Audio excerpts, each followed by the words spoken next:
الحمدللہ رب العالمین والصلاة والسلام علی سید الانبیاء والمرسلین اللہم صلی علی سیدنا و مولانا محمد وعلی آلہ واصحابہ وبارک وسلم وصلی علیہ۔ دنیا کے تمام دیکھنے والوں کو، تمام چاہنے والوں کو، تمام پیار کرنے والوں کو، اور جہاں جہاں تک اس وقت میری آواز کو سنا اور مجھے دیکھا جا رہا ہے، جنید اقبال کی جانب سے انتہائی محبت کے ساتھ السلام علیکم۔ ایک بار پھر ناظرین، آپ کو پر نور صبح نور کے ساتھ میں دل کی عطا گہرائیوں سے خوش آمدید کہتا ہوں، اور آئیے بلا توقف چلیں حضرت ابو انیس محمد برکت علی علیہ رحمہ کی تالیف اسماء النبی کریم صلی اللہ علیہ وآلہ وسلم سے رسول اللہ صلی اللہ علیہ وآلہ وسلم کا ایک اسم مبارک پڑھنے اور سننے کی سعادت حاصل کرتے ہیں۔ سیدنا اشرف الناس صلی اللہ علیہ وآلہ وسلم، ہمارے سردار تمام جہانوں سے اشرف، درود و سلام بھیجے اللہ آپ صلی اللہ علیہ وآلہ وسلم پر، آپ صلی اللہ علیہ وآلہ وسلم کے آل پاک پر اور صحابہ کرام رضوان اللہ تعالیٰ علیہم اجمعین پر۔ ام المومنین سیدہ عائشہ صدیقہ صالحہ سے روایت ہے کہ ایک مرتبہ حضرت جبرائیل علیہ السلام حضور نبی کریم صلی اللہ علیہ وآلہ وسلم کی بارگاہ اقدس میں حاضر ہو کر عرض کرنے لگے کہ یا رسول اللہ صلی اللہ علیہ وآلہ وسلم، میں نے مشرق و مغرب کو الٹ پلٹ کر دیکھا، لیکن آپ صلی اللہ علیہ وآلہ وسلم جیسا حسین، رحم دل، سخی اور شریف مزاج کسی کو نہیں دیکھا۔ جناب جڑے رہیے ہمارے ساتھ، کیونکہ آج انشاءاللہ حضور غوث العظم دستگیر حضرت شیخ عبدالقادر جیلانی رضی اللہ تعالیٰ عنہ سے جو اکابرین امت کی جو عقیدت ہے ناظرین، اس پہ بات کریں گے۔ بڑا انٹرسٹنگ پروگرام ہے۔ دین اسلام کی تاریخ ساز اور لاسانی شخصیت، یقیناً شیخ الجنس جن والانس، مصدر فیضان ولایت اور مظہر انوار نبوت، غوث اعظم، غوث الورا، غوث سمدانی، محبوب سبحانی حضرت شیخ عبدالقادر جیلانی رضی اللہ تعالیٰ عنہ کے ناظرین مقام و مرتبے کے بارے میں یہ بات اظہر من الشمس ہے کہ جس ادب و احترام اور محبت سے اکابرین امت نے، علماء نے، صوفیہ نے ان کے مقام و مرتبے کو تسلیم کیا ہے، یعنی امام ابن قدامہ رحمۃ اللہ علیہ سے لے کر اعلیٰ حضرت امام احمد رضا خان رحمۃ الرحمن تک، اور شیخ شہاب الدین سہروردی رحمۃ اللہ علیہ سے لے کر پیر مہر علی شاہ صاحب رحمۃ اللہ علیہ تک، جس محبت و چاہت سے ان کی بارگاہ میں اپنی عقیدتوں اور محبتوں کا اظہار علماء اور صوفیہ نے کیا ناظرین، اور جس عقیدت کے ساتھ ان کی بارگاہ میں اپنے سروں کو جھکایا ہے، وہ اپنی مثال آپ ہے۔ یعنی یہ اللہ تعالیٰ کا خاص انعام اور فضل خداوندی ہے کہ محبوب سبحانی صرف دنیا ولایت میں ہی غوث اعظم نہ تھے، بلکہ آپ رضی اللہ تعالیٰ عنہ علمی دنیا کے بھی غوث اعظم تھے، بلکہ یوں کہیے کہ اپنے علمی قد کی بنا پہ آپ رضی اللہ تعالیٰ عنہ امام اکبر تھے۔ یعنی کیا شان ہوگی ناظرین، اور کیا مقام ہوگا کہ ایک طرف تو وہ وقت کے بڑے بڑے صوفیہ جو کہ ظاہر ہے صوفیزم میں اپنے قد رکھتے تھے، اپنے دور میں آپ رضی اللہ تعالیٰ عنہ کی بشارت دیتے ہوئے نظر آتے ہیں، اور وقت کے معاصر شیوخ جو ہیں اپنے مقام و مرتبے کو بالائے طاق رکھ کے آپ رضی اللہ تعالیٰ عنہ کی بارگاہ میں حاضر ہوتے ہوئے نظر آتے ہیں، اور دوسری طرف ناظرین ظاہری علوم کے شاہکار وقت کے اکابر علماء آپ کی بارگاہ سے فیضیاب ہوتے نظر آتے ہیں۔ آپ رضی اللہ تعالیٰ عنہ مجسمہ روحانیت، پیکر علم و حکمت، قاسم عرفاں، کاشف اسرار، حامل معارف و حقائق، غوث الثقلین، بلکہ مظہر شان نبوت اور مصدر فیضان ولایت بنے۔ محبوبان بارگاہ الہی میں ناظرین ایسے کم ہی لوگ ہوتے ہیں جو کامل طور پر مظہر شان خاتمیت نبوت ہوں۔ سیدی غوث العظم وہ ہستی ہیں جن کو اس کائنات کی سب سے عظیم بارگاہ سے، یعنی بارگاہ مصطفیٰ صلی اللہ علیہ وآلہ وسلم سے حصہ ملا۔ ناظرین آج ظاہر ہے بیت المقدس کی اور فلسطینیوں کی موجودہ صورتحال کو دیکھ کے دنیا ایک بار پھر ایوبی کو تلاش کر، ایک بار پھر صلاح الدین ایوبی رحمۃ اللہ علیہ کو پکار رہی ہے۔ صلاح الدین ایوبی رحمۃ اللہ علیہ نے جب بیت المقدس فتح کیا تو آپ جانتے ہیں جس لشکر کو، یعنی آرمی کی صورت میں انہوں نے ترتیب دیا اور بیت المقدس کو فتح کیا، اس آرمی میں شامل جو لوگ تھے ان کی بھاری اکثریت حضور غوث العظم دستگیر حضرت شیخ عبدالقادر جیلانی رضی اللہ تعالیٰ عنہ کی اور امام غزالی علیہ رحمہ کے تلامذہ کی تھی۔ یعنی کمال یہ ناظرین کہ سلطان صلاح الدین ایوبی رحمۃ اللہ علیہ کے چیف ایڈوائزر امام ابن قدامہ رحمۃ اللہ علیہ حضور غوث العظم کے شاگرد بھی تھے، ان کے خلیفہ بھی تھے، جن کو محبوب سبحانی کی عمر مبارک کا آخری برس صرف میسر آیا تھا، اور جو برملا آپ رضی اللہ تعالیٰ عنہ کے علم ظاہر اور علم باطن کا اس انداز سے اظہار فرماتے تھے اور اس کو تسلیم کرتے تھے کہ آپ کو اس ریاست کا شہنشاہ مانتے تھے۔ یعنی اس میں کلام یہ تھا اور کمال یہ تھا کہ علامہ ابن تیمیہ ابن قدامہ رحمۃ اللہ علیہ کے شاگرد تھے. یعنی اس کا مطلب یہ ہوا کہ ابن تیمیہ نے جس محبت اور عقیدت کا محبوب سبحانی سے اظہار کیا ہے دراصل وہ اپنے دادا استاد کے بارے میں اظہار کر رہے تھے. ناظرین کرام، حضرت شیخ عبد القادر جیلانی رضی اللہ تعالیٰ عنہ ایسی کمال شخصیت ہیں کہ آپ کو ابن تیمیہ جیسی شخصیت نے الشیخ اور کتب العارفین کہہ کر پکارا ہے. ابن حجر عسقلانی رحمۃ اللہ علیہ نے مناقب شیخ عبد القادر جیلانی رضی اللہ تعالیٰ عنہ میں لکھا ہے کہ آپ کی مجلس میں 70,000 کا مجمع ہوتا. جو آواز 70,000 کے اجتماع میں پہلی صف کے لوگ سنتے تھے اتنی ہی آواز 70,000 کے اجتماع کی آخری صف کے لوگ سنا کرتے تھے. پھر فرماتے کہ اس مجلس میں امام ابن جوزی جیسے ہزارہا محدثین، ائمہ فقہ، متکلم، نحوی، فلسفی، مفسر بیٹھتے تھے اور اکتساب فیض کیا کرتے تھے. اس طرح خواجہ خواجگان حضرت خواجہ معین الدین چشتی رحمۃ اللہ علیہ ناظرین آپ کے مرتبے کا اقرار کرتے ہوئے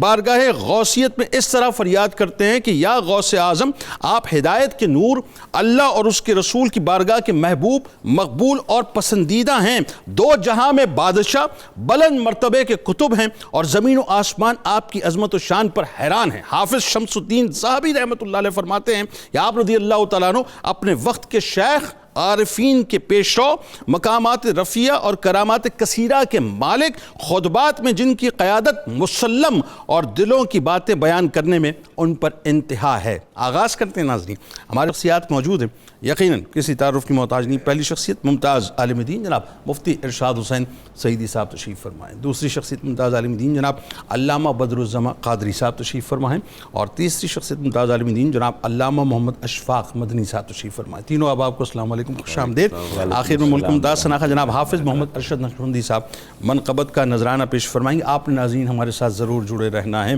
آغاز کیجئے. سب سے پہلے تو ظاہر ہے یہ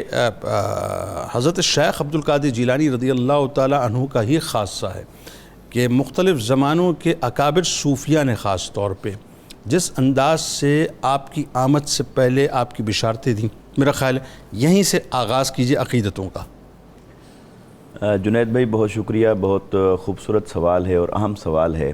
حضور شیخ الکل ابو محمد محی الدین شیخ عبد القادر جیلانی رحمۃ اللہ تعالی علیہ و رضی اللہ تعالی عنہ، آپ کے حوالے سے جہاں تک آپ نے پوچھا کہ بشارات،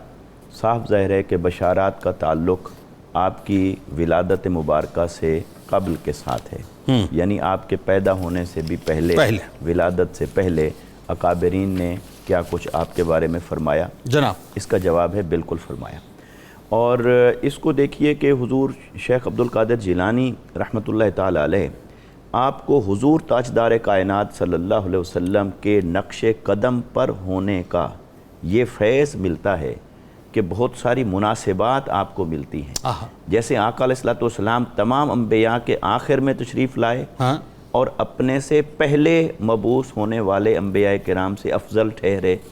تو اسی طرح شیخ عبد القادر جیلانی رضی اللہ تعالیٰ عنہ آپ بہت سارے اولیاء کرام کے بعد تشریف لائے. آپ کا زمانہ مبارک اور یقیناً آپ کے زمانے مبارک کے بعد اب تک اور قیامت تک اولیاء کرام کی تشریف آوری ہوتی رہے گی، مگر آپ اپنے اولین اور آخرین سے افضل ہیں. یہ درجہ آپ کو اللہ رب العزت نے عطا فرمایا اور یہ آقا علیہ السلام کی شان کا فیض ہے. پھر اسی طرح آقا علیہ السلام کی شان کا دوسرا فیض آپ کو یہ بھی ملتا ہے، جیسے آقا علیہ السلام کے بارے میں آپ سے قبل مبعوث ہونے والے انبیاء کرام بشارات دیتے رہے کہ آپ تشریف لانے والے ہیں، تشریف لانے والے ہیں، تشریف لانے والے ہیں. تو اسی طرح حضور غوث العظم رضی اللہ تعالی عنہ کے بارے میں بھی آپ سے قبل گزرنے والے اولیاء کرام بشارات دیتے رہے کہ آپ تشریف لانے والے ہیں. یہ بھی میں سمجھتا ہوں کہ آقا علیہ السلام کی نسبت کا فیض ان کو حاصل ہوتا ہے. اچھا، پھر یہ جو مبشرات ہیں اس پر ایک اصولی بات عرض کرنا چاہتا ہوں. قرآن مجید نے سورہ یونس کی آیت نمبر 64 کے اندر فرمایا ہے لَهُمُ الْبُشْرَى فِي الْحَيَاةِ الدُّنْيَا وَفِي الْآخِرَةِ، کہ اہل ایمان کے لیے بشارات ہیں دنیا میں بھی اور آخرت میں بھی. اب دنیا میں جو بشارات ہیں اہل ایمان کے لیے وہ کیا ہیں، وہ بشارات کیا ہوتی ہیں، اس کو ایک حدیث پاک سے اگر تشریحاً لے لیا جائے جس کو امام بخاری اور امام مسلم نے نقل فرمایا اور حضرت ابو ہریرہ رضی اللہ تعالی عنہ سے مروی ہے. آقا علیہ السلام نے فرمایا لم یبک من النبوۃ الا المبشرات، صحابہ کرام نے پھر پوچھا، آقا علیہ السلام نے فرمایا کہ نبوت سے کچھ بھی باقی نہیں رہا سوائے مبشرات کے۔ تو صحابہ کرام نے پوچھا وہ مبشرات کیا ہیں؟ تو آقا علیہ السلام نے فرمایا الرؤیا الصالحہ، وہ نیک خواب ہیں۔ یہاں سے قرآن مجید کی اس آیت سے اور اس حدیث مبارکہ سے استدلالاً یہ ایک جملہ عرض کرنا چاہتا ہوں کہ مبشرات حق ہیں، ٹھیک، لہٰذا اگر کسی کے بارے میں بشارات پائی جا رہی ہیں تو اس کو کوئی شخص اگر کنٹروورشل کرنا چاہے اور وہ کہے جی یہ کیسے ہو سکتا ہے کہ کسی کے آنے سے پہلے پتہ چل جائے، تو یہ اللہ کی جانب سے ہوتا ہے۔ بلکہ میرا خیال ہے حضرت ابراہیم علیہ السلام کو مطلب جب بشارت دی گئی ہے تو آپ دیکھیے ان کے صاحبزادے کی اور ان کے پوتے کی جو بشارت ایک ساتھ ہی دی گئی نا۔ حضرت ابراہیم، وہ قرآن مجید میں تو حضرت ابراہیم علیہ السلام کو جیسے بشارت دی گئی، جیسے حضرت زکریا علیہ السلام کو بشارت دی گئی کہ آپ کے بیٹے حضرت یحییٰ علیہ السلام ہوں گے، اور اللہ نے ان کا نام بھی پہلے رکھ دیا، تو گویا بشارات من جانب اللہ۔ پھر اسی طرح بشارات اولیاء کرام کی جانب سے آپ کے حق میں، جیسے آقا علیہ السلام کے حق میں انبیاء کرام کی بشارات موجود تھیں، تو یہ مناسبت حضور غوث الاعظم رضی اللہ تعالیٰ عنہ کو حاصل ہوتی ہے۔ پھر آپ کے بارے میں جن جن ہستیوں نے وہ بشارات دیں ان میں بہت بڑے بڑے نام آتے ہیں، انہوں نے اپنے مکاشفات اور مبشرات کے ذریعے سے حضور غوث الاعظم رضی اللہ تعالیٰ عنہ کی ولادت سے قبل آپ کی تشریف آوری کے بارے میں بتایا۔ جیسے آپ کے بارے میں حضرت شیخ ابو احمد عبداللہ بن علی بن موسیٰ، آپ کے بارے میں آتا ہے کہ آپ کی ولادت سے 6 سال پہلے کم و بیش آپ نے یہ بشارت دی تھی کہ ایک ایسی ہستی آنے والی ہے جن کو اللہ رب العزت کی طرف سے یہ اذن ہوگا کہ وہ فرمائیں گے قدمی حاذہی علی رقبۃ کل ولی، میرا یہ قدم ہر ولی کی گردن پر ہے۔ اسی طرح حضرت خواجہ حسن بصری سبحان اللہ، رضی اللہ تعالیٰ عنہ، جن کو براہ راست حضرت مولا کائنات کرم اللہ وجہ الکریم سے فیض حاصل ہوتا ہے، انہوں نے اپنے ایک مرید خاص کو ایک مصلی عطا فرمایا بطور امانت کے، بطور تحفہ کے، اور آپ نے فرمایا کہ میرے بعد ایک ہستی شیخ عبد القادر جیلانی تشریف لانے والے ہیں، ان تک میرا یہ تحفہ پہنچا دینا، اور وہ تحفہ آپ تک پہنچا۔ اسی طرح حضرت جنید بغدادی رحمۃ اللہ تعالیٰ علیہ کے بارے میں آتا ہے، کیونکہ آپ بہت بڑے منصب پر فائز تھے، تو آپ ایک دن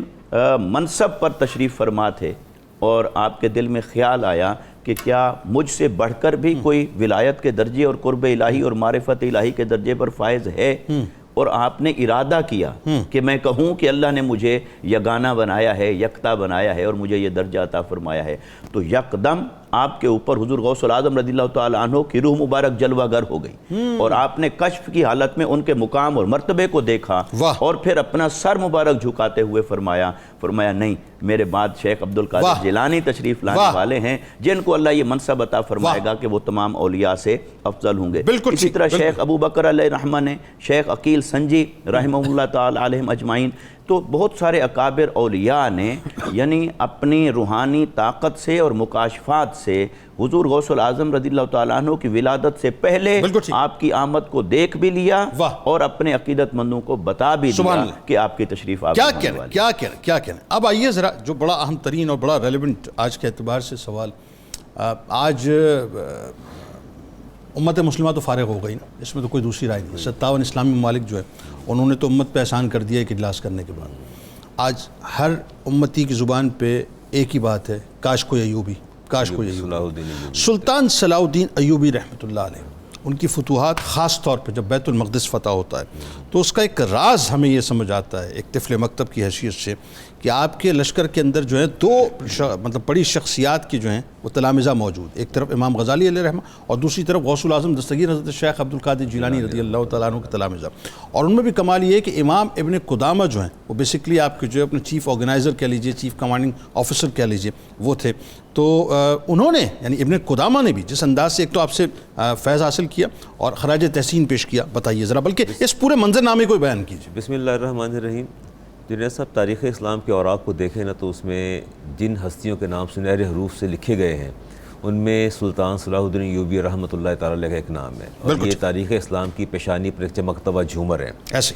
ان کے پیش نظر کیا چیز تھی؟ ان کے پیش نظر یہ تھا کہ وہ حدیث پاک کہتی ہے لا یدو قوم الجہاد فی سبیل اللہ ضربہم اللہ بالذل، جو قوم جہاد چھوڑ دیتی ہے اللہ اسے رسوا کر دیتا ہے۔ تو آپ کے پیش نظر یہ بات ہے۔ اور دوسری حدیث یہ تھی الاسلام یعلو ولا یعلا، اسلام نے ہمیشہ غالب آنا ہے، مغلوب نہیں ہونا۔ اور فرمایا کہ جہاد جو ہے الجہاد مادن الی یوم القیامہ، جہاد قیامت تک جاری رہے گا۔ سلطان صلاح الدین ایوبی رحمۃ اللہ تعالی علیہ کے پیش نظر یہ سب چیزیں موجود تھیں۔ اور یہاں میں ہدیہ ناظرین یہ بات کرنا چاہتا ہوں کہ ایک ایسی بات جو بالکل بندے کو ورطہ حیرت میں ڈال دیتی ہے، وہ کیا؟ وہ 10 سال کی عمر میں آپ کے والد نجم الدین جو کہ مرید تھے غوث اعظم رحمۃ اللہ تعالیٰ لے کے اپنے صاحبزادے کو لے کے گئے، اور آپ نے دیکھا اور دست شفقت رکھا، فرمایا کہ آپ کا یہ بیٹا اسلام کا عظیم مجاہد بنے گا، اور اس کی پیشانی پر میں فتوحات دیکھ رہا ہوں۔ واہ، یعنی اس وقت 10 سال کی عمر میں، 10 سال کی عمر میں تو خاص آپ نے فرمایا کہ یہ اسلام کا عظیم مجاہد بنے گا۔ اور آپ پھر مدرسہ قادریہ سے آپ نے تعلیم حاصل کی، تربیت بھی حاصل کی، اور آپ مرید بھی غوث اعظم رحمۃ اللہ تعالیٰ علیہ کے سبحان اللہ، سبحان اللہ۔ اچھا، یہاں میں جو اس بات کی بطور خاص نشاندہی کرنا چاہتا ہوں کہ عصر حاضر کے مدارس نے اپنے آپ کو محدود کر لیا اور وہی ٹریڈیشنل جو ایجوکیشن ہے اس کو پروموٹ کرتے چلے گئے۔ مدرسہ قادریہ کے اندر ایک باقاعدہ عسکری ونگ تھا اور وہ حرکت الجہاد کے نام سے جانا جاتا تھا، جہاں قرآن، فقہ، تفسیر، حدیث، منطق، فلسفہ کی تعلیم دی جاتی تھی، ان کے ساتھ ساتھ ان کو عسکری فنون بھی سکھائے جاتے تھے۔ اور یہ ہم نے مائنس کر دیا۔ ہاں، یہ ہم نے مائنس کر دیا، ہم نے بالکل مائنس کر دیا، اس کو مائنس کر دیا۔ دیکھیے وہ باقاعدہ وہاں گھڑ سواری کی تربیت دی جاتی تھی، تیر اندازی کی، نیزہ بازی کی، تلوار زنی کی، تیراکی کی، ہاں تیراکی کی، بالکل یہ ساری تربیت وہاں دی جاتی تھی۔ اور جو بچہ وہاں سے علم حاصل کر کے نکلتا تھا وہ بہترین مجاہد بھی ہوتا تھا۔ آپ امیزنگ بات بتا رہے ہیں۔ بالکل، یہ بڑی حیرت کی بات ہے۔ یہ آج عصر حاضر کے ہمارے جتنے بھی ناظمین ہیں، مدارس ہیں، انہیں کم از کم اس بات پر غور کرنا چاہیے کہ محض ایک طوطے تیار کر دینا یہ کوئی کمال نہیں ہے، بلکہ انہیں ان تمام تقاضوں کے لیے تیار کرنا چاہیے۔ طوطوں کی بجائے باز تیار کریں نا، باز تیار کریں، باز تیار کرنے چاہیے۔ مطلب وہیں ایک گراؤنڈ کے اندر جو ایک پورا سیٹ اپ ہونا چاہیے جہاں گھڑ سواری، تیر اندازی وغیرہ سب کچھ سکھایا جائے۔ اور بالکل، اور دیکھیے پھر کیسی بات ہے کہ یہی مجاہد جب یہ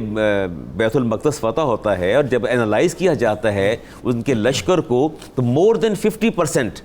وہ تعداد مدرسہ قادریہ کے مجاہدین کے اور طلباء کے اور علماء بھی تھے اور مجاہدین بھی تھے۔ اور یہ تاریخی حقیقت ہے جس کو ڈینائی نہیں کر سکتے۔ اور کچھ پرسنٹ اس میں جو تھا مدرسہ نظامیہ امام غزالی رحمۃ اللہ تعالیٰ علیہ کے جو تھے شاگرد تھے، کچھ وہ لوگ موجود تھے۔ بابوں نے یہ کام کیا، ہاں یہ قائم کیا، بابوں نے یہ کام کیا۔ آج تنقید کی جاتی ہے کہ بابوں نے کیا، کہ بابوں نے یہ کیا کہ بیت المقدس کی جو فتح ہے اس کی پیچھے سب سے زیادہ ہاتھ فیضان غوث اعظم رحمۃ اللہ تعالیٰ علیہ کا، اور کسی حد تک امام غزالی علیہ رحمہ کا بھی فیضان جو ہے جاری ہے۔ اور یہ اس طرح بیت المقدس فتح ہوا۔ ہم نے اس پر کبھی غور نہیں کیا۔ اور دیکھیے اپنا جب علاقے فتح کیے، سلطان صلاح الدین ایوبی نے حتین کو کیا، موصل کو کیا، اور شام کو کیا، حلب کو کیا، نابلوس کو، یافا کو، سیدون کو، بیروت کو فتح کرنے کے بعد پھر بیت المقدس کا محاصرہ کیا۔ اور آپ نے بیلین کو دعوت دی کہ میں تمہیں دعوت دیتا ہوں کہ تم بغیر خون خرابے کے چپ کر کے شہر میرے حوالے کر دو،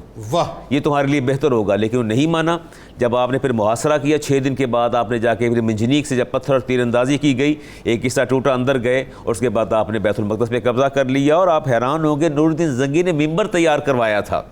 ان کے باہمی ان کے ربط اور تعلق دیکھیے اور احترام دیکھیے۔ آپ نے فرمایا کہ وہ بھی غوث اعظم کے فیض یافتہ ہیں، وہ فیض یافتہ، وہ بھی غوث اعظم، وہ بھی آپ کے اور مریدین میں سے وہ بھی فیض یافتہ ہے آپ کے۔ اور آپ نے فرمایا میں اپنے ہاتھوں سے، کیونکہ ان کی خواہش تھی لہٰذا یہ ممبر بھی اپنے ہاتھوں سے وہاں رکھوں گا۔ اور پھر روایات میں آتا ہے 8 دن سلطان نے صفائی کروائی بیت المقدس کی، اور جب جمعے کا دن آیا تمام موذنین کو جمع کیا، اور انتہائی روح پرور منظر تھا جب موذنین اذانیں دے رہے تھے۔ اور وہ کتب میں آتا ہے وَلَمَّا أَذَنَ الْمُؤْذِنُونَ، اور جب موذنین نے اذانیں کہنا شروع کی، قَادَتِ الْقُلُوبُ تَطِيرُ مِنَ الْفَرْحِ، تو جرنیلوں کی اور لوگوں کی روحیں نکل کر بیت المقدس کے باہر رقص کنا تھی۔ وہ ایسا روح پرور منظر تھا۔ اس طرح آپ نے فتح کیا اور یہ منظر۔ اور ابن قدامہ فرماتے ہیں، اچھا میں یہاں ایک اور چیز دیکھتا ہوں، میرا بھی تعلق مدارس کی دنیا سے ہے، ناظمین جو ہیں ان کے صاحبزادے اور یہ خود اپنے آپ کو سپر نیچرل کریچر سمجھتے ہیں۔ غوث اعظم رحمۃ اللہ تعالیٰ ابن قدامہ فرماتے ہیں کہ ہمیں اس بات پر حیرت ہوتی تھی کہ آپ کے صاحبزادے یحییٰ بن عبد القادر ہر شام آ کے ہمارے چراغوں میں تیل ڈالتے، ہمارے چراغوں کو روشن کرتے، اور گھر سے کھانا پکوا کے لا کے ہمیں پیش کرتے۔ کمال ہے، محترم ناظم اعلیٰ اور غوث اعظم جیسی شخصیت، کیا تواضع دیکھیں، اور بیٹوں کی تربیت کیا دیکھیں۔ فرماتے ہیں اور اس کے بعد نمازیں بھی ہمارے ساتھ پڑھتے اور اسباق بھی ہمارے ساتھ دہراتے۔ یہ سبق جو ہے میں سمجھتا ہوں عصر حاضر کے لوگوں کو کم از کم اس طرف توجہ دینی چاہیے اور اپنے صاحبزادوں کی تربیت. اور صرف یہی نہیں, غوث اعظم رحمۃ اللہ تعالیٰ نے اپنے صاحبزادوں کو تعلیم و تربیت بھی دی اور میدان جہاد میں اتارا. کروسڈ وارز کے اندر وہ لوگ موجود تھے آپ کے صاحبزادے, ایسا نہیں کہ اپنے صاحبزادوں کو پس پشت رکھا اور شاگردوں کو آگے کر دیا, ان کو بھی عسکری ونگ میں تربیت دے کے کروسڈ وارز کے اندر ان کو داخل کیا کہ تم نے جہاد کرنا ہے. یعنی اس کا مطلب یہ ہوا, اگر میں آپ کی بات کو تھوڑا سا اور کھولوں تاکہ لوگوں کو سمجھانے کے لیے, کہ ایک طبقہ وہ بھی ہے جو کہ میں سمجھتا ہوں کہ وہ بھی اب ظاہر ہے نابلد ہے بیچارہ وہ طبقہ, اس کو اندازہ نہیں ہے. میں تو تمام ہی مسلمانوں کو جو دین کا کام کر رہے ہیں آپ یقین مانیے, ہر ایک سے اس نظر اس اعتبار سے رکھتا ہوں کہ میرے رسول کا تو کام کر رہے ہیں, میرے اللہ کا تو کام کر رہے ہیں. بات یہ کہ اگر کوئی ڈسٹریکٹ ہے تو اس کو ظاہر ہے اس کی اصلاح ہونی چاہیے بنیادی طور پہ. اب دیکھیں نا, اس کا مطلب یہ ہوا کہ اولیاء نے صرف تزکیہ نفس نہیں کیا بلکہ میدان عمل میں اور میدان جہاد میں خود بھی اترے اور اتارا بھی, ایک بہت کو اتارا باقاعدہ, کوئی شک نہیں, اپنی اولاد کو بھی اتارا, خود بھی اترے. وہ دونوں چیزوں کو پیرل لے کے چلے ہیں, تعلیم کو, تربیت کو اور جہاد کو, ان کو پیرل رکھا اور جہاد کو اپنی زندگی سے مائنس نہیں کیا. کیونکہ وہ جانتے تھے, اولیاء کرام کاملین جانتے تھے کہ جہاد جس قوم سے ختم ہو جاتا ہے اللہ تعالیٰ نتیجتاً اس قوم کو رسوا کر دیتا ہے. اور یہ بھی پیش نظر تھا. اور ایک صحابی نے کہا رسول اللہ میں سیاحت کے لیے جانا چاہتا ہوں, تو آپ نے فرمایا انا سیاحت امت الجہاد فی سبیل اللہ, فرمایا میری امت کی سیاحت اللہ کی راہ میں جہاد ہے, فرمایا جہاد میں جاؤ وہ زیادہ بہتر ہے بجائے سیاحت کے جانے کی. تو بات یہ جس دین کی تعلیمات کے اندر جہاد کی اتنی اہمیت بیان کر دی گئی ہے, میں سمجھتا ہوں آج ہم نے اس کو مائنس کر دیا ہے. آج ہمیں اپنی قوم کو تیار کرنا چاہیے, ہمیں ہر طرح سے تیار رہنا چاہیے کہ ہم دشمنوں سے. آپ ایک بات دیکھیے, اگر اس کو ریلیونٹ آج کی بات سے اگر اس کی ریلیونسی ہم جوڑ دیں تو مجھے حیرت اس بات پہ آپ یہ دیکھیے کہ پوری امت نے بیٹھ کے تماشا دیکھا ہے کہ کس طرح سے بمبارڈمنٹ ہوگی, کس طرح سے میزائل برسائے جائیں گے, کس طرح سے راکٹ برسائے جائیں گے, کس طرح سے زمینی حملوں کی تیاری ہو رہی ہے, بحری حملوں کی تیاری ہو رہی ہے. یعنی آپ یہ دیکھیے کہ پوری امت بیٹھ کے دیکھتی رہی ہے تماشا. 57 اسلامی ممالک نے جو ہے وہ ایک اجلاس کیا. اب صورتحال کیا ہو گئی ہے, اب جی پوری دنیا سے جو بھیک مانگی جائے گی امداد کے لیے, اور ان کو امداد پہنچانی چاہیے, ظاہر اس میں انکار نہیں کرتا. لیکن آپ یہ دیکھیے وہ جو فیس تھا, جس فیس پہ ان کے ساتھ کھڑا ہونا چاہیے تھا, ہم نے وہ فیکٹر مس کر دیا. اور قوم کی بے حسی کا یہ عالم ہے کہ ورلڈ کپ کا انتظار کر رہی ہے, اس میں اپنے آپ کو اس میں مشغول کر رکھا ہے, اور اس طرح ان کے دل میں درد نہیں, احساس نہیں, کس طرح معصوم بچوں کی لاشیں اٹھائی جا رہی ہیں. نہیں, اس پہ تو میں بات کروں گا ابھی جا کے انشاءاللہ آخر میں بات کروں گا. آج تو میں بڑا بھرا ہوا بیٹھا ہوں. یہ جو پاکستان افغانستان کے معاملے پہ ہم اتنے پسیج رہے تھے, ہمارا دل جو ہے وہ اپنا فلسطینیوں کے لیے نہیں پسیج رہا. لیکن آئیے ذرا موضوع کی طرف. علامہ ابن تیمیہ کا محبوب سبحانی سے جو عقیدت اور محبت کا انداز ہے علامہ صاحب, یہ بڑا خاص اس اعتبار سے. پہلے تو یہ ہائرارکی بھی سمجھا دیجیے گا ابن قدامہ کی اور مطلب علامہ ابن تیمیہ کی بھی لوگوں کو, تاکہ ذرا کلیئرٹی کے ساتھ سمجھ آئے. پھر اپنی تصریف میں خاص طور پہ جو ہے شیخ شہاب الدین عمر سہروردی رحمۃ اللہ علیہ کا جس انداز سے آپ نے حال بیان کیا, فرمائیے. بسم اللہ الرحمن الرحیم. حضرت شیخ عبد القادر جیلانی رحمۃ اللہ تعالی علیہ یہ جس طریقے سے عمل اور کشف و کرامت میں یہ ماہتاب کی طرح نظر آتے ہیں, اسی طریقے سے یہ علمی میدان کے بھی شاہ سوار ہیں. آپ نے 33 سال تک علم پڑھایا ہے, آپ نے حدیث پڑھائی ہے, تفسیر پڑھائی ہے. تو جس بندے کو یہ بات یاد رکھنی چاہیے, جسے علم کی خوشبو حاصل ہو یا پھر ولایت کی خوشبو حاصل ہو, وہ حضرت عبد القادر جیلانی کو ضرور سلام کرتا ہے. کیونکہ حضرت عبد القادر جیلانی رحمۃ اللہ تعالی علیہ بڑے بڑے علماء کے اساتذہ میں بھی شمار ہوتے ہیں. بلکہ آپ کے بارے میں کہا جاتا ہے کہ آپ استاذ شیوخ عالم ہیں. آپ کو حضرت عبدالحق محدث دہلوی کہتے تھے استاذ شیوخ عالم ہیں. تو ابن تیمیہ بھی ظاہر سی بات ہے, آپ علم کا ایک بہت بڑا نام ہے, تو اگرچہ ان کے ساتھ اختلاف بھی رکھا جاتا ہے, لیکن حضرت عبد القادر جیلانی رحمۃ اللہ تعالی علیہ وہ ہستی ہیں کہ آپ کے ساتھ کسی نے اختلاف بھی کیا ہے تو محبت سے کیا ہے, اور اتفاق کیا ہے تو دونوں ہاتھوں سے سلام کرتے ہوئے اتفاق کیا ہے. ابن تیمیہ وہ ہستی ہیں کہ جو ابن قیم کے بھی ہم اثر ہیں, اور اس طریقے سے ابن قدامہ اور ابن رجب جو ہے وہ ان کے اساتذہ میں شمار ہوتے ہیں, اور وہ آگے حضرت حضور غوث الورا کے جو ہے نا وہ شاگردوں میں اور مریدوں میں شمار ہوتے ہیں. مطلب ابن تیمیہ جو ہے اپنا پوتے شاگرد ہوئے نا, پوتے شاگرد ہوئے. اور یہ کہا کرتے تھے, ان کی کتاب ہے الاستقامہ, 2 والیوم پر مشتمل ہے, اس کے اندر بڑے بڑے اکابر اولیاء کا ذکر کیا, اور اس میں یہ ہستی حضور سیدی غوث الورا وہ ہستی ہیں کہ جن کے لیے وہ قطب العارفین کا لقب استعمال کیا کرتے تھے اور یا پھر الشیخ کا لقب استعمال کیا کرتے تھے، اور آپ کے کشف کو انہوں نے ذکر کیا ہے، حالانکہ ان کو وہ لوگ اپنا استاد اور مرشد مانتے ہیں جو کشف کے جو ہے نا وہ خلاف باتیں کرتے ہیں، انہوں نے حضور سیدی غوث الورا کا کشف بیان کیا ہے، اور وہ کشف بھی اس طرح بیان کیا ہے کہ شیخ شہاب الدین عمر سہروردی رحمۃ اللہ تعالی علیہ کے واقعے کو اپنی کتاب میں نقل کیا کہ وہ فرماتے ہیں کہ میں منطق اور فلسفے کا دلدادہ تھا اور میں چاہتا تھا کہ اس کو میں پہلے علم کو حاصل کروں، تو پھر جو ہے نا مجھے میرے استاد نے اور میرے چچا جان نے ابو نجیب سہروردی نے کہا کہ سب سے پہلے ہم حضرت سید عبد القادر جیلانی کے پاس جاتے ہیں، ان سے مشاورت کرتے ہیں کہ ہمیں سب سے پہلے کون سا علم حاصل کرنا چاہیے اور کس علم میں سب سے زیادہ محنت کرنی چاہیے اور وقت دینا چاہیے۔ کہتے ہیں عصر کی نماز میں ہم حضور سیدی غوث الورا کے پاس پہنچے، نماز پیچھے پڑی، اور اس کے بعد جیسے ہی میری طرف حضور سیدی غوث الورا کی نگاہ پڑی، یہ ابن تیمیہ اس کو نقل کر رہے ہیں، جیسے ہی نگاہ پڑی اور مجھے حضور سیدی غوث الورا فرمانے لگے میاں قبر میں کون سا زاد راہ ہوگا، قبر میں تمہیں کون سا علم پہلے کام آئے گا، متکلم تھے نا، قبر کے اندر جو ہے نا آپ کو کون سی چیز جو ہے نا نور کی مانند ملے گی، تو کہہ رہے ہیں کہ مجھے پتا چل گیا کہ یہ جان گئے کہ میرے دل میں کیا بات ہے اور مجھے کس بات کی طرف آگے بڑھنا ہے۔ تو حضرت عبد القادر جیلانی کے اس الفاظ کے بعد ابن تیمیہ لکھتے ہیں کہ رب تبارک و تعالی نے عبد القادر کے دل پر کشف فرما دیا اور ان کی بات کو واضح کر دیا، بغیر بتائے واضح کر دیا۔ شیخ عمر سہروردی حضرت شہاب الدین سہروردی کی جو گفتگو تھی، جو دل میں لے کے آئے تھے کہ ہم مشورہ کریں گے، وہ بغیر بتائے بغیر پوچھے حضرت عبد القادر جیلانی نے اس کی رہنمائی فرما دی۔ یعنی یوں کہیے کہ ان کے سینے کے علم کو ریسیٹ کر دیا، بلکہ اگر میں یہ کہوں تو غلط نہ ہوگا، بلکہ مجھے ایک مماثلت یاد آ گئی، اگر میری ذرا تصحیح کیجئے گا کہ ظاہر ہے آپ تو چونکہ قدم مصطفیٰ صلی اللہ علیہ وسلم پہ تھے، تو وہ معجزہ میرے سرکار کا کہ جناب ابو ہریرہ رضی اللہ تعالیٰ عنہ جو ہیں ان کے سینے کی یادداشت، مطلب ان کی یوں کہیے کہ حافظے کو ریسیٹ کر دیا سرکار علیہ السلام نے اپنے دست مبارک سے، اور یہاں ان کی آل نے جو ہے اپنی نگاہ سے جو ہے ان کے علم کو ریسیٹ کر دیا۔ اصل میں معاملہ قبلہ یہی ہے نا کہ جو ولی ہوتا ہے وہ نبی کے معجزے کا فیض ہی پا رہا ہوتا ہے، تو جس کو معجزہ نبوی سمجھ میں آ جاتا ہے تو اسے کرامت ولی بھی سمجھ میں آ جاتی ہے۔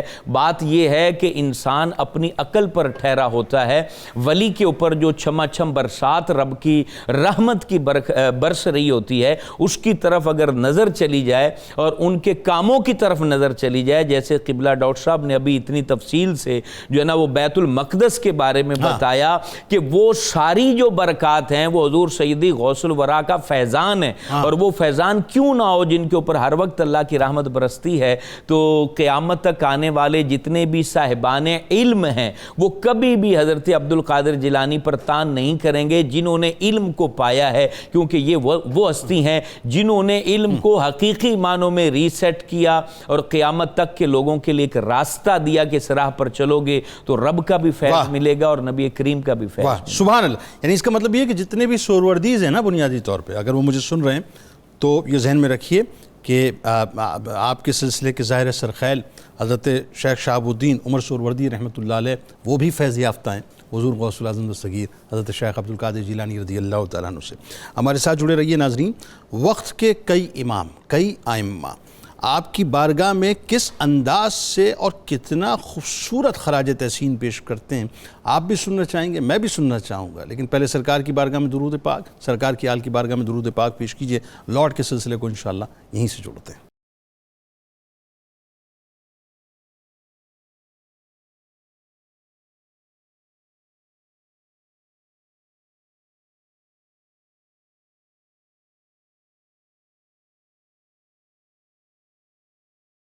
جناب ایک بار پھر میں آپ کو خوش آمدید کہتا ہوں۔ حضور غوث الاعظم دستگیر حضرت شیخ عبد القادر جیلانی رضی اللہ تعالیٰ عنہ سے اکابرین امت کی عقیدت کے حوالے سے آج گفتگو ہو رہی ہے، اور آخر میں جا کے ناظرین آج ذرا کچھ دل کے چھالے بھی پھوڑنے ہیں۔ یہ جو اس وقت فلسطین میں جو کچھ بھی ہو رہا ہے اس پہ بھی گفتگو انشاءاللہ کریں گے۔ مفتی صاحب یہ بتائیے ذرا، امام یافعی، حافظ ابن کثیر، امام ابن رجب حنبلی، امام ذہبی، امام العز بن عبد السلام، امام یحییٰ بن نجاح الادیب، امام ابو محمد خشاب نحوی رحمۃ اللہ تعالیٰ علیہم، یعنی یہ جتنی بھی ہستیاں اور اس کے علاوہ دیگر ہستیاں جو اعتراف کیا اور کمال اعتراف کیا ہے غوث پاک کی بارگاہ میں، ذرا بتائیے۔ بہت خوبصورت پہلو کی طرف آپ نے متوجہ کیا جنید بھائی. حضور غوث الاعظم رضی اللہ تعالیٰ عنہ آپ کی شخصیت کا ایک یہ کرشماتی پہلو ہے کہ آپ کی ذات، مقام اور منصب کا ہر ایک نے اعتراف کیا. البتہ اعتراف اپنے اپنے اینگل سے کیا. کسی نے آپ کے کشف و کرامات کا اعتراف کیا، کسی نے آپ کے علمی مقام کا اعتراف کیا، کسی نے آپ کی جو تبلیغ دین کے لیے مساعی جمیلہ تھی اس کا اعتراف کیا، کسی نے ان خدمات کا اعتراف کیا جیسا کہ بیت المقدس کی فتح کے پیچھے آپ کا ایک کردار تھا. تو گویا اعتراف تو موجود ہیں، اور یہ آپ کو اعزاز جاتا ہے کہ آج جو ہم مختلف اسکول آف تھاٹس کے اندر یا مکاتب اور دھڑوں کے اندر بٹے ہوئے ہیں، ان بٹے ہوئے لوگوں کے پیچھے اگر ہم چلتے جائیں تو یہ جن جن کو کلیم کرتے ہیں، جن جن کو اون کرتے ہیں، وہ تمام اکابرین، وہ تمام بڑے بڑے علماء، مفسرین، محدثین شیخ عبدالقادر جیلانی رحمۃ اللہ تعالیٰ علیہ کے معترف بھی نظر آتے ہیں اور عقیدت مند بھی نظر آتے ہیں. وجہ یہ تھی کہ شیخ عبدالقادر جیلانی رحمۃ اللہ تعالیٰ علیہ آپ کی ذات اور شخصیت کا صرف ایک پہلو نہیں کہ بحیثیت ولایت کے یا ولایت کبریٰ کے اس اعتبار سے دیکھیں اور کرامات اور کشف اسی کو دیکھیں، آپ سب سے پہلے تو علمی میدان کے اندر جس طرح اترے، وہ علمی میدان کے اندر دیکھیں 13 اسباق کم و بیش تھے جو آپ روزانہ پڑھاتے تھے، اور 33 برس تو آپ مسند تدریس پر فائز رہے، اور آخری عمر مبارک تک 90 سال عمر مبارک ہو گئے مگر پڑھاتے رہے. یہی وجہ ہے کہ پھر جس کو بھی علم کی خوشبو میسر آئی نا، ہر اس فرد نے شیخ عبدالقادر جیلانی کا اعتراف کیا. امام ابن جوزی رحمۃ اللہ تعالیٰ علیہ، آپ ایک دن جاتے ہیں ان کی مجلس میں کہ دیکھتے ہیں آپ کیا بیان کرتے ہیں. حضور غوث الاعظم رضی اللہ تعالیٰ عنہ نے ایک آیت مبارکہ پڑھی اور اس کی تفسیر بیان فرمائی. تو اس کی تفسیر بیان کی تو امام جوزی کے ساتھ ابو العباس احمد بن احمد بغدادی بھی موجود تھے. انہوں نے ایک دوسرے کو دیکھا، انہوں نے کہا ہاں یہ تفسیر تو ہمارے بھی علم میں ہے. پھر آپ نے دوسری بیان کی، پھر 10 تفسیریں بیان کی. 10 تفسیروں تک وہ اعتراف کرتے رہے کہ یہ ہمارے علم میں ہے. پھر آپ نے 11ویں تفسیر بیان کی تو امام جوزی نے کہا یہ میرے علم میں نہیں. پھر آپ نے 12ویں تفسیر بیان کی، حتیٰ کہ 40 تفسیریں بیان کی، اور وہ 40 کی 40 ان کے علم میں نہیں تھیں. اور پھر اس کے بعد شیخ عبدالقادر جیلانی رحمۃ اللہ تعالیٰ علیہ فرماتے ہیں اب ہم قال سے حال کی طرف منتقل ہوتے ہیں. اور پھر آپ نے وہ اپنا تصرف فرمایا کہ امام جوزی بھی حالت وجد میں آ جاتے ہیں. ایسے امام یعفعی رحمۃ اللہ تعالیٰ علیہ ان کا آپ نے پوچھا، آپ فرماتے ہیں کہ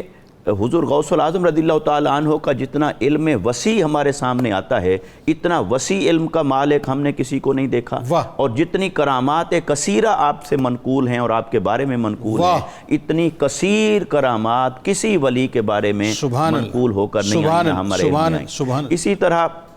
اگر ہم بات کریں امام ابن رجب حنبلی، پہلے بھی ان کا تذکرہ ہوا، آپ فرماتے ہیں کہ یہ جو شیخ عبدالقادر جیلانی رحمۃ اللہ تعالیٰ علیہ کے نام اور القابات ہیں جن کو حافظ ابن کثیر نے بھی لکھا اور دیگر ائمہ نے لکھا اکابرین نے، وہ فرماتے ہیں کہ یہ صرف نام کے القابات نہیں ہیں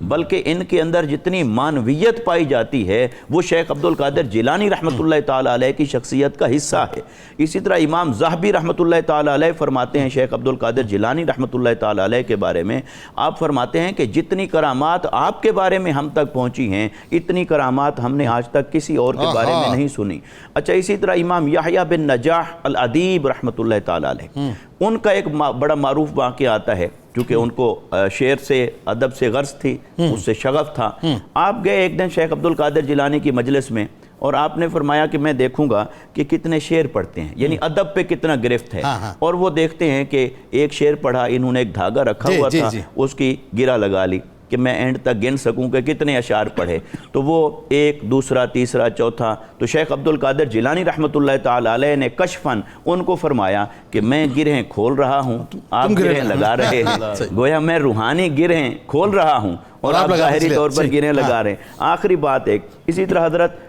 محمد بن خشاب نحوی، نحو کے بہت بڑے امام تھے، وہ آپ کی مجلس میں جاتے ہیں کہ میں دیکھوں کہ علم کے اتنے منصب پر ہیں تو پھر نحو کے کتنے اصول، قواعد، ضوابط آپ بیان کرتے ہیں. تو وہ گئے اور کچھ دیر بیٹھنے کے بعد ان کے دل میں خیال آیا کہ لگتا ہے میرا تو آج کا دن ضائع گیا. تو شیخ عبدالقادر جیلانی نے کشفاً فرمایا ایک جملہ اپنے واز کے اندر، فرمایا کہ کیا تم نحو کے علم کو ذکر الہی پر ترجیح دیتے ہو؟ یہ ذکر الہی اور معرفت الہی کی مجلس ہے، نحو کا کوئی نقطہ نہیں بھی آیا تو اس سے بہتر ذکر الہی۔ سبحان اللہ۔ اچھا اب یہ ظاہر ائمہ کی بات ہوگی، ظاہر علوم کی بات ہو رہی ہے، اب ہم بات کرتے ہیں تصوف کے شیوخ کی، اور ظاہر مختلف سلاسل کے جو سرخیل ہیں ان میں خاص طور پہ اگر میں حضرت خواجہ معین الدین چشتی رحمۃ اللہ علیہ کا ذکر کروں، احمد کبیر رفاعی رحمۃ اللہ علیہ کا ذکر کروں، خواجہ بہاؤالدین نقشبند رحمۃ اللہ علیہ کا ذکر کروں، خواجہ بہاؤالدین زکریا ملتانی رحمۃ اللہ علیہ کا ذکر کروں، شیخ شہاب الدین عمر سہروردی رحمۃ اللہ علیہ، یا شیخ ابو الحسن بغدادی رحمۃ اللہ علیہ، ایون سلطان باہو رحمۃ اللہ علیہ، اور کئی دیگر صوفیہ، تو جہاں تک آپ بیان کر سکیں کہ انہوں نے جس انداز سے سر جھکایا آپ کی بارگاہ میں صاحب، وہ بھی کمال ہے۔ امام احمد رضا خان قادری رحمۃ اللہ تعالیٰ علیہ کے شیخ سید آل رسول مرحری فرماتے ہیں کہ روز قیامت اگر اللہ نے پوچھا کہ آپ کیا لے کے آئے میرے پاس، تو میں کہوں یا اللہ میں احمد رضا خان کو قادری صاحب کے بارے میں لے کے آیا ہوں۔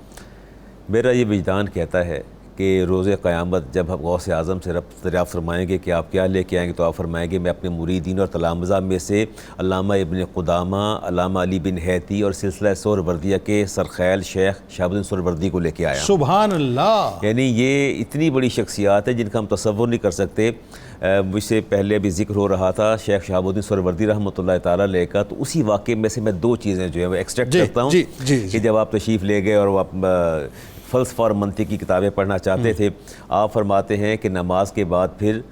غوث اعظم رحمۃ اللہ تعالیٰ علیہ نے میرے سینے پہ ہاتھ رکھا اور مجھے یوں لگا کہ جیسے سارے علوم میرے سینے سے مائنس ہو گئے، نکل کے باہر چلے گئے۔ فرماتے ہیں اقر اللہ فی صدر علم لدنی، اور اس کی جگہ میرے سینے میں میرے رب نے علم لدنی جو ہے اس کو جاگزی کر دیا۔ وقمت بین یدیہ وانا انطق بالحکمہ، اور میں غوث اعظم کے سامنے اس طرح کھڑا تھا کہ میری زبان سے علم و حکمت کے سرچشمے جاری ہو گئے۔ فرمایا اس طرح میرے سینے پہ ہاتھ رکھا۔ اور ابن تیمیہ نے اسی واقعے کو نقل کیا خواجہ غریب نواز رحمۃ اللہ تعالیٰ علیہ، معین الدین چشتی رحمۃ اللہ تعالیٰ علیہ، آپ فرماتے ہیں کہ جب میں نے یہ خراسان کی وادی میں تھے اور آپ وہاں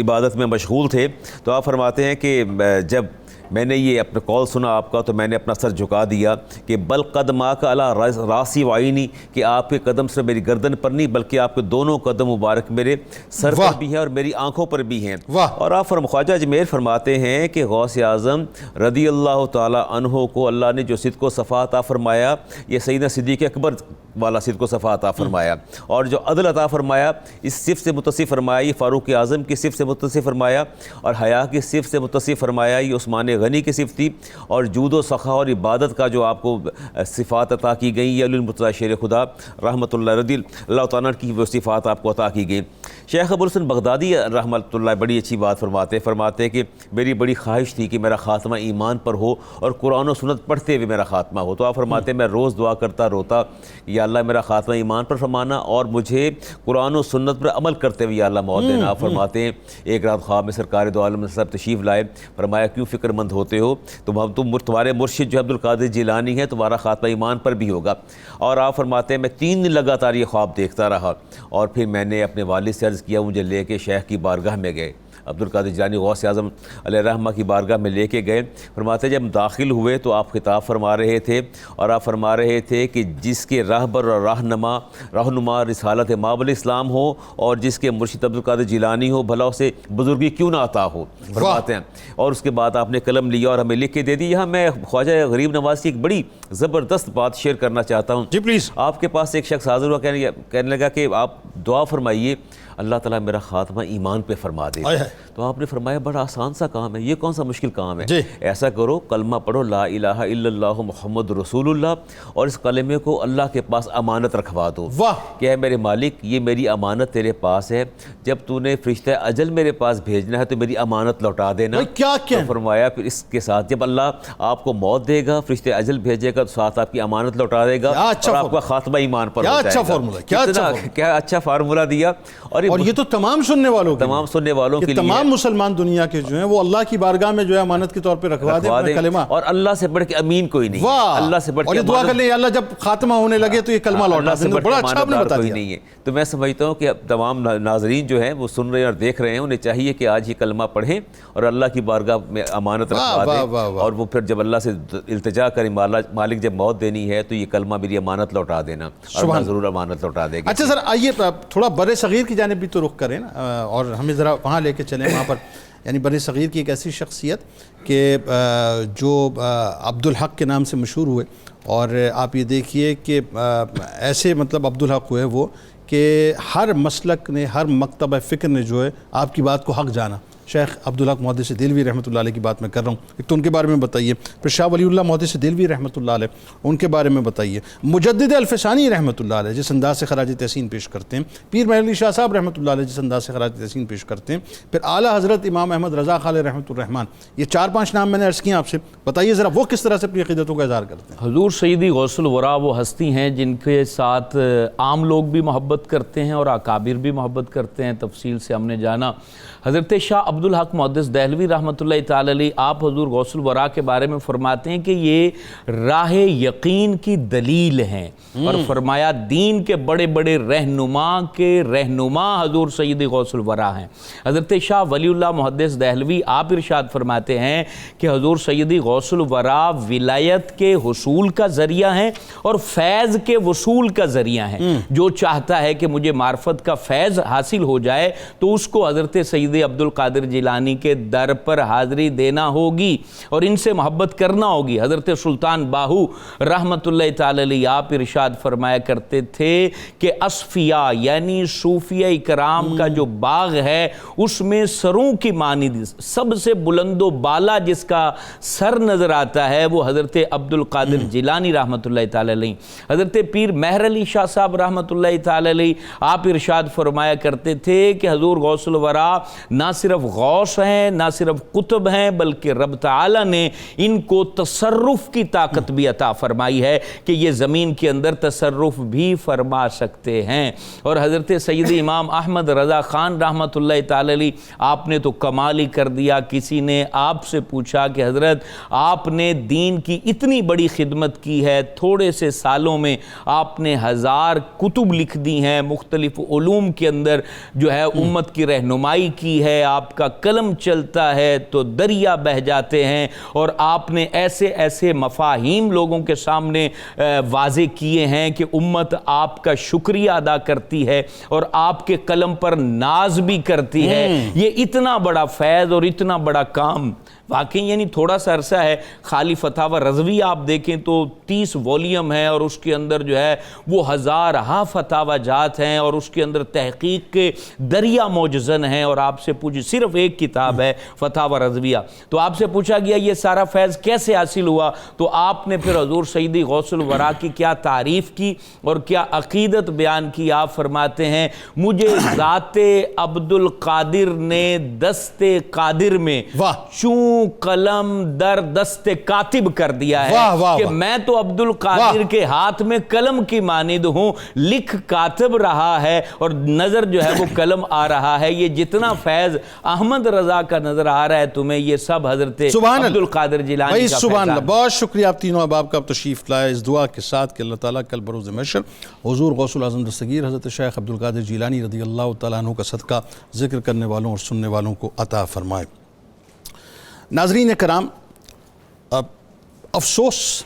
ہی کیا جا سکتا ہے اور کچھ بھی نہیں، اور اب سوائے افسوس کے ہمارے پاس اور کچھ رہ بھی نہیں گیا صاحب، کہ کیسا عجیب تماشا ہے کہ آج ہم جو ہے وہ اس بات پر بے انتہا ملول ہیں اور اس بات پر ہم غم منا رہے ہیں صاحب، پوری قوم غم منا رہی ہے کہ پاکستان جو ہے وہ ورلڈ کپ کے اندر پرفارمنس نہیں دے سکا۔ پاکستان ورلڈ کپ کے اندر اس انداز سے پرفارم نہیں کر سکا جس انداز سے پرفارم کرنا چاہیے، اور ہمیں ملال ہے اس بات کا، ملال ہے نا اس بات کا کہ افغانستان سے بھی ہم ہار گئے، افغانستان نے بھی ہمیں پیٹ کے رکھ دیا، جو ہے تباہ و برباد کر کے رکھ دیا ہماری پوری ٹیم کو۔ میں ان تمام لوگوں سے، ان گھرانوں سے یہ سوال کرنا چاہتا ہوں جو ملول ہیں آج اس بات پہ کہ افغانستان نے جو ہے وہ پاکستان کو پیٹ کے رکھ دیا ہے، تباہ و برباد کر دیا، اس کی بیٹنگ لائن کو، اس کی فیلڈنگ کو، اس کی بالنگ کو۔ مجھے صرف ایک بات بتائیے، ایک تصور کیجئے گا، اور خاکم بدین اللہ نہ کرے اگر آپ کے ذہن میں یہ بات نہیں آتی نا، تو اب آ جانی چاہیے کہ خدا نخواستہ اگر یہ تصور آپ کے ذہن میں پیدا ہو جائے اس وقت کہ ایک میزائل جو ہے آپ کے گھر کو ہٹ کرتا ہے اور اچانک ایک دھماکہ ہوتا ہے، اور صورتحال یہ ہے کہ آپ کا جو جسم ہے وہ پورا خون کے اندر لت پت ہے، اور آپ کی جیسی آنکھ کھلتی ہے تو آپ دیکھتے ہیں کہ آپ کے سامنے کچھ لاشیں پڑی ہوئی ہیں، اس کے اندر آپ کے ماں باپ کی لاش ہے، آپ کے بیوی کی لاش ہے، آپ کے بچوں کی لاشیں سب تڑپ رہے ہیں، خون میں تڑپ رہے ہیں، بلک رہے ہیں، کسی کے ہاتھ پاؤں کٹ چکے ہیں، کسی کا چہرہ جو ہے وہ اپنے اس بلاسٹ کے اندر اڑ چکا ہے، کسی کا جسم جو ہے وہ اپنا پرخ سے مطلب اس کے اڑ چکے ہیں، اور وہ سب کچھ آپ دیکھ رہے ہیں، اور آپ ایک نیم غنودگی کے اور بے ہوشی کے عالم میں، اور اچانک جو آپ کی آنکھ بند ہو جاتی ہے۔ تصور کیجئے کیسی قیامت خیزی آپ کے اوپر جو ہے اس وقت گزر ہو جائے گی، اور کس انداز سے قیامت آپ کے اوپر بپا ہو جائے گی۔ اس سے کہیں زیادہ قیامت اس وقت فلسطینیوں کے اوپر گزر رہی ہے صاحب، اس سے کہیں زیادہ قیامت غزہ کی پٹی کے اوپر گزر رہی ہے، اس سے کہیں زیادہ قیامت معصوم بچوں، معصوم فلسطینی بہنوں، معصوم فلسطینی بھائیوں اور معصوم فلسطینی بزرگوں کے اوپر گزر رہی ہے صاحب، گزر چکی ہے۔ یعنی سوچئے صاحب کہ ہم یہاں پر جو ہے اس بات کا ماتم منا رہے ہیں کہ ہم افغانستان سے ہار گئے، اور وہاں شہادتوں کا شور ہے صبح و شام، شہادتوں کا۔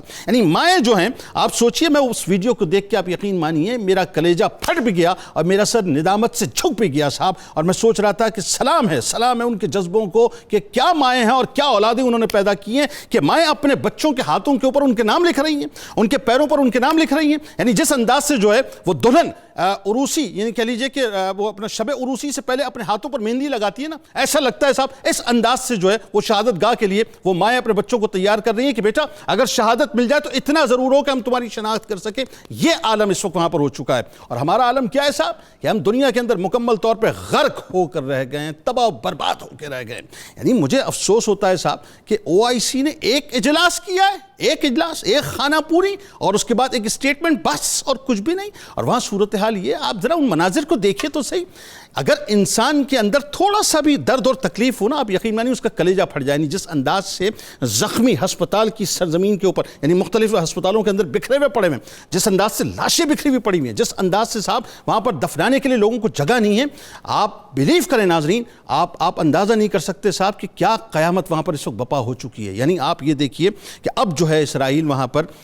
تینوں اطراف سے، یعنی بحری، بری اور فضائی حملے کی باقاعدہ تیاری کر رہا ہے، اور ہمارا عالم کیا ہے، ہم ایڈ کے لیے پیسے جمع کر رہے ہیں، ایڈ بالکل پہنچائیں، لیکن کیا ہوا صاحب، کیا ہوا اس قوم کو کہ جس کے بارے میں کہہ دیا تھا کہ جو قوم جہاد چھوڑ دیتی ہے اللہ تبارک و تعالیٰ اسے رسوا کر دیتا ہے۔ ہم شاید اس بات کا انتظار کر رہے تھے کہ سب ملیا میٹ ہو جائے تو پھر ہم ان کے لیے ایڈ پہنچانا شروع کریں۔ اللہ تعالیٰ ہمیں عقل سلیم عطا کریں۔ آئیے صاحب،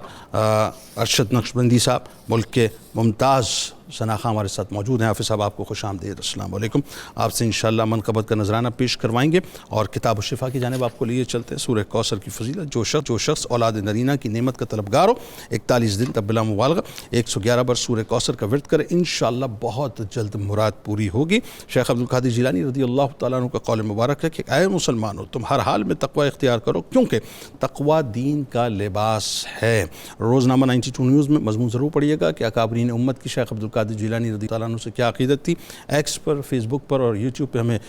ضرور لائک کر لیجئے، فالو کر لیجئے اور ہمارے چینل کو سبسکرائب کر لیجئے۔ آپ وہاں موجود ہیں، ہم یہاں موجود ہیں، مل کے نعرہ لگائیں گے، لیکن اس سے پہلے ذرا اپنی روح سے تجدید عہد وفا، لا یؤمن احدکم حتی اکون احب الیہ من والدہ وولدہ والناس اجمعین۔ اللہ تعالیٰ آپ کا، ہمارا، ہم سب کا، پاکستان کا، امت مسلمہ کا اور فلسطینیوں کے لیے خاص طور پہ دعا کیجیے، آمین ناصروں آمین۔ پاکستان کا مطلب کیا؟ لا الہ الا اللہ محمد رسول اللہ صلی اللہ علیہ وسلم۔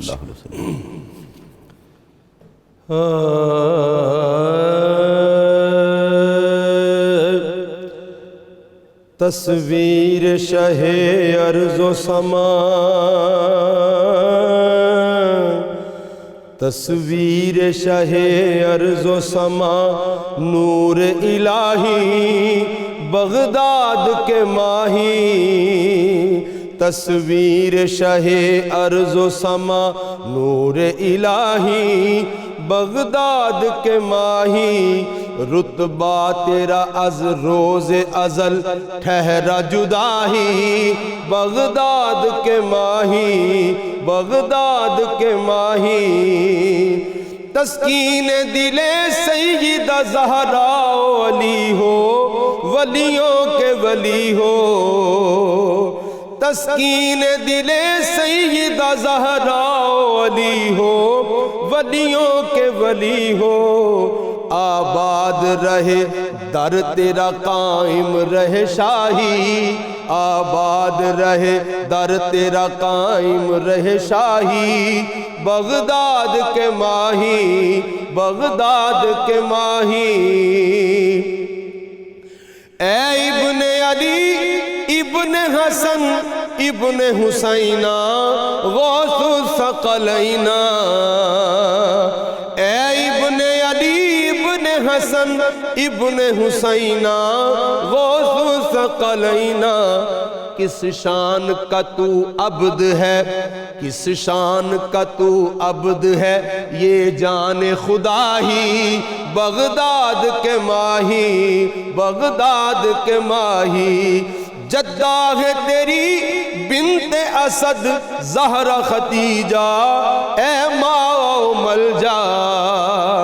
جدہ ہے تیری بنت اسد زہرا ختیجہ، اے ماں و ملجا۔ دادا اسد اللہ تو نانا تیرا ماہی، بغداد کے ماہی، دادا اسد اللہ تو نانا تیرا ماہی، بغداد کے ماہی۔ کربل میں پڑھوں عصر تو مشہد میں سحر ہو، ایسا بھی سفر ہو، کربل میں پڑھوں عصر تو مشہد میں سحر ہو، ایسا بھی سفر ہو، بغداد نجف طیبہ کا بن جاؤں میں راہی، بغداد کے ماہی، بغداد کے ماہی۔ حسنی بھی ثناگر ہے تو یہ تیرا کرم ہے، حسنی بھی ثناگر ہے تو یہ تیرا کرم ہے، تجھ ہی کو برم ہے۔ مجھ جیسے گناہگار سے بھی تو نے نباہی، بغداد کے ماہی، مجھ جیسے گناہگار سے بھی تو نے نباہی، بغداد کے ماہی۔ تصویر شاہ ارض و سما نور الہی، بغداد کے ماہی، رتبہ تیرا از روز ازل ٹھہرا جدا ہی، بغداد کے ماہی، بغداد کے ماہی، بغداد کے ماہی، بغداد کے ماہی۔